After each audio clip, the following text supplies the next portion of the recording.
আসসালামু আলাইকুম everyone. Diploma in nursing science and midwifery কোর্সের নভেম্বরে অনুষ্ঠিত ফাইনাল পরীক্ষার প্রথম বর্ষের বেসিক সায়েন্স প্রশ্নপত্রের সমাধান। প্রথমেই MCQ multiple choice question. Number 1, mail reproductive organs, অর্থাৎ কোনগুলো মেল রিপ্রোডাক্টিভ অর্গানের অন্তর্ভুক্ত? আমরা জানি এপিডিডাইমিস এবং সেমিনাল ভেসিকেল হচ্ছে মেল রিপ্রোডাক্টিভ অর্গান, কিন্তু ওভারিস, ফ্যালোপিয়ান টিউব এবং ইউটেরাস এগুলো হচ্ছে ফিমেল রিপ্রোডাক্টিভ অর্গান। অর্থাৎ সঠিক উত্তর বি এবং D. Number 2, fat soluble vitamin, কোন ভিটামিনগুলো ফ্যাটের মধ্যে দ্রবণীয়, চর্বিতে দ্রবণীয়? সঠিক উত্তর ভিটামিন এ, ভিটামিন ডি এবং ভিটামিন ই, এবং আরও একটি ফ্যাট সলিউবল ভিটামিন আছে সেটা হচ্ছে ভিটামিন কে। সঠিক উত্তর এখানে ভিটামিন এ, ডি, ই। কিন্তু ভিটামিন বি এবং vitamin C fat soluble vitamin না, এগুলো হচ্ছে water soluble vitamin. Number 3, types of tissue, আমরা জানি টিস্যু মূলত 4 ধরনের: এপিথেলিয়াল টিস্যু, এরপর নার্ভাস টিস্যু এবং muscular tissue.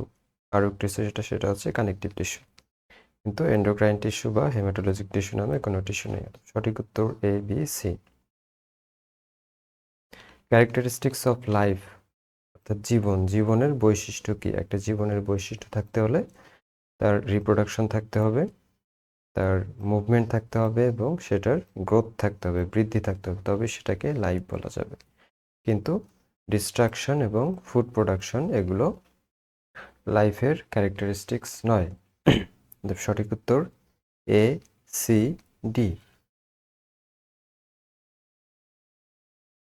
Number 5, main branches of biology, বায়োলজির মেইন ব্রাঞ্চেস কি? আমরা জানি বোটানি এবং জুলজি হচ্ছে বায়োলজির মেইন ব্রাঞ্চ, কিন্তু সোসিওলজি, কেমিস্ট্রি বা ফিজিক্স এগুলো বায়োলজির ব্রাঞ্চ নয়।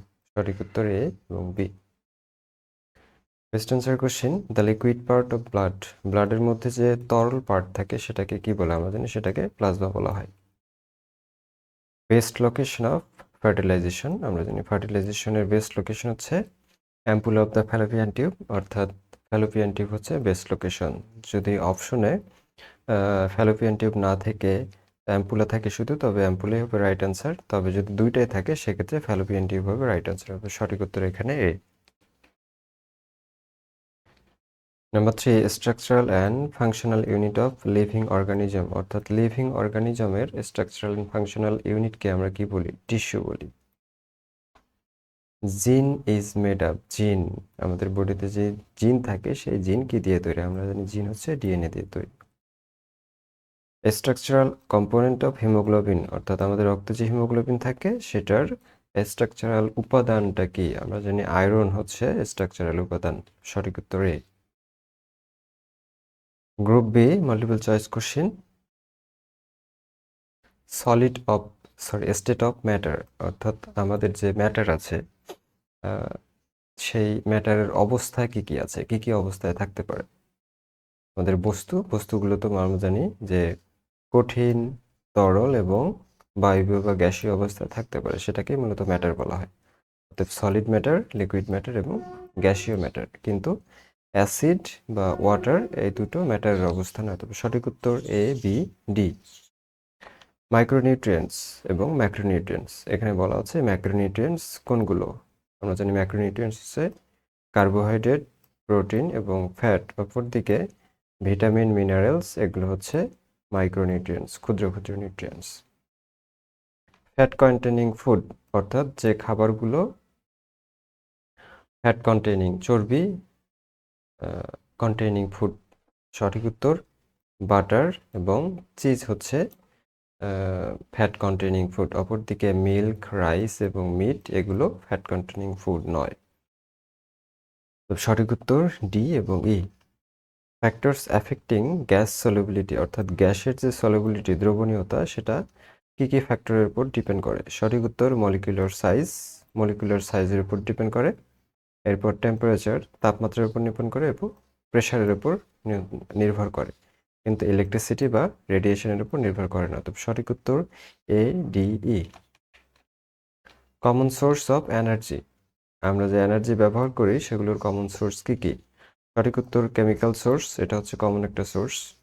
এরপর রেডিয়েশন থেকে আমরা পাই এবং থার্মাল এনার্জি অর্থাৎ তাপীয় এনার্জি থেকে আমরা এনার্জি পেয়ে থাকি, কিন্তু মেকানিক্যাল এনার্জি এবং নিউক্লিয়ার এনার্জি এগুলো অনেক রেয়ার সোর্স, যেগুলো থেকে আমরা সচরাচর এনার্জি পাই না। সঠিক উত্তর B, C, D. Best answer question number 1, ECG. আমরা ইসিজি মূলত হার্টের পরীক্ষা করার জন্য করে থাকি। ইসিজির ফুল মিনিং হচ্ছে ইলেকট্রোকার্ডিওগ্রাম।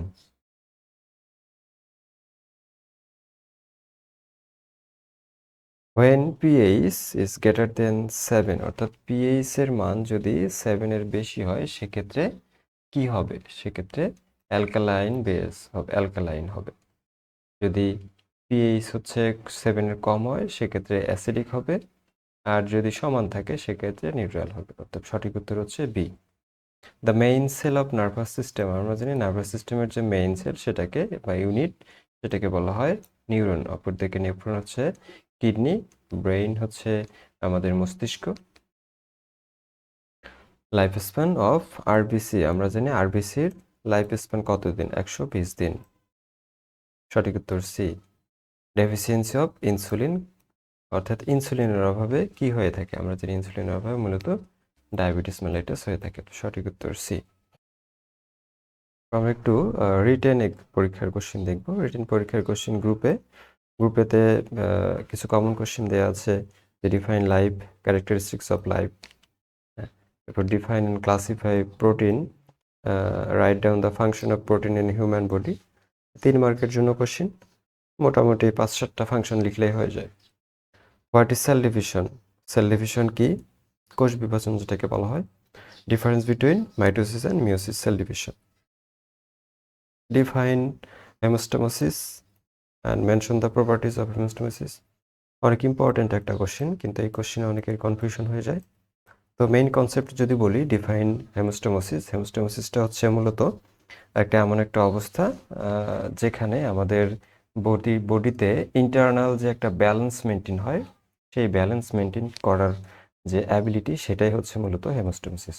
অর্থাৎ সহজ কথায় যদি বলে একটা উদাহরণ দিয়ে, আমাদের বডির বাইরে যখন তাপমাত্রা বৃদ্ধি পায়, কিন্তু বডির ভেতরে কিন্তু সেভাবে তাপমাত্রা বৃদ্ধি পায় না। যদি বৃদ্ধি পায় সেক্ষেত্রে বডি সেটাকে আস্তে আস্তে নিয়ন্ত্রণ করে। এই নিয়ন্ত্রণ করার যে অ্যাবিলিটি সেটাই হচ্ছে হেমোস্টামোসিস। প্রপার্টিস অফ হেমোস্টামোসিস বলা আছে। এরপর what is reproduction? List the male and female reproductive অর্গানের নাম বলছে। Define X-ray and USG ultrasonogram, and how will you protect yourself from radiation. Radiation থেকে কিভাবে নিজেকে রক্ষা করবে অ্যাজ এ নার্স হিসেবে, সেটার উত্তর দিলে হয়ে যাবে। এরপর EQ question, define cells and tissue. এখানে মূলত 2 মার্ক দেওয়া আছে। এরপর draw and label human cells. আমরা জানি ড্র অ্যান্ড লেবেলে নর্মালি 3 বা 4 মার্ক থাকতে পারে, তাহলে এখানে যদি 3 থাকে, 3, 2, 5 এবং mention the function of cell, এখানে হয়তো 5 মার্ক থাকবে। তাহলে মূলত টোটাল কোশ্চেন মিলে 10 মার্ক। তাহলে কতটুকু আনসার করতে হবে সেই মার্কের উপর ডিপেন্ড করে আনসার করলে হয়ে গেল। এরপর define biology, branches of biology and importance of biology in nursing. 3টা পার্ট আছে, 3টা পার্টেরই আনসার করতে হবে সঠিকভাবে। Define fertilization, explain the different phases of fertilization. অর্থাৎ ফার্টিলাইজেশনের যে ডিফারেন্ট ফেজ আছে, ধাপ আছে, সেই ধাপগুলো এখানে ব্যাখ্যা করতে হবে। গ্রুপ বিতে বলা আছে ডিফাইন অ্যাসিড অ্যান্ড বেস। অর্থাৎ অ্যাসিড এবং বেস বলতে আমরা কি বুঝি। এরপর যে পিএইচ স্কেল আছে, পিএইচ স্কেলের ভ্যালুটা আছে, যে পিএইচ 7-এর বেশি হলে কত হবে, 7-এর কম হলে কত হবে এবং 7 হলে কত হবে, সেই মূলত অ্যাসিড বেস ভ্যালু এখানে মেনশন করতে বলছে। এরপর ডিফাইন ম্যাটার এবং জেনারেল প্রপার্টিস অফ ম্যাটার। ম্যাটারের বস্তুর জেনারেল বৈশিষ্ট্য কি কি আছে, একেবারে সহজ question. Define heat and temperature, list the measurement and clinical application of heat. আমরা ক্লিনিক্যালি কিভাবে মেজারমেন্ট করি সেই লিস্ট এখানে বলা হয়েছে, যে list the measurement and clinical application. Clinically কিভাবে অ্যাপ্লাই করি এবং কিভাবে মেজার করি এই হিটকে। What is pressure? Briefly describe the types of pressure. চাপ কি? চাপের ধরন কি কি আছে।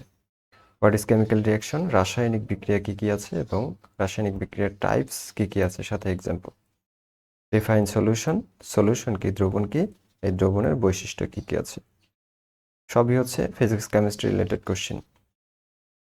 লাস্ট কি কোশ্চেন হচ্ছে define physics, branches of physics, importance of physics in nursing, define electricity, source of electricity, explain the effect of electricity on human body, human বডিতে ইলেকট্রিসিটির প্রভাব কীরকম হতে পারে।